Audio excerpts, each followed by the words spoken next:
In 2008, the world ran out of money. Humans panicked. Cats are here to save and explain. It started with a dream.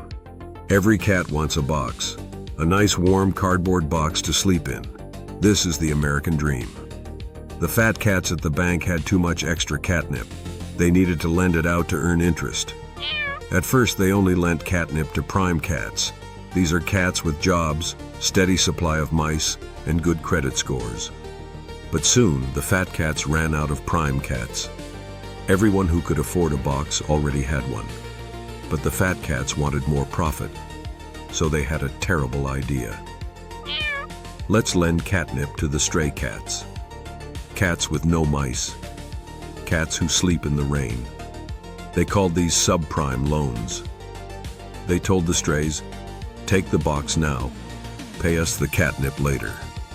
The strays signed the papers with their paws. They did not read the fine print. They just wanted the warm box. Now the fat cats had a problem. They held millions of bad loans from broke cats. This is risky. So they invented the CDO, or Collateralized Debt Obligation. They took thousands of bad loans, mashed them together into a giant ball of wet food.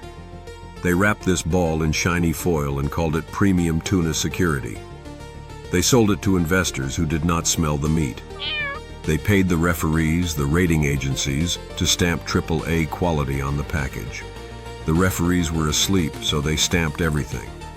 Suddenly, everyone was buying these packages. Box prices went up.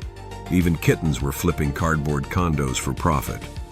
But then, the bill came due. The stray cats could not find mice. They could not pay back the catnip. The strays were kicked out of their boxes.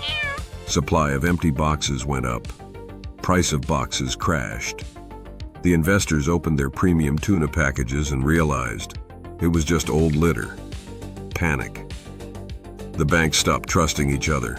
The flow of catnip stopped. The global economy froze like a cat seeing a cucumber. One very big fat cat, Lehman Brothers, fell off the sofa and didn't land on his feet. He was gone. The human government stepped in with a giant bag of treats. They saved the other fat cats because they were too fluffy to fail. In the end, the fat cats kept their bonuses. The stray cats lost their boxes. And that is how the economy works. Subscribe for more.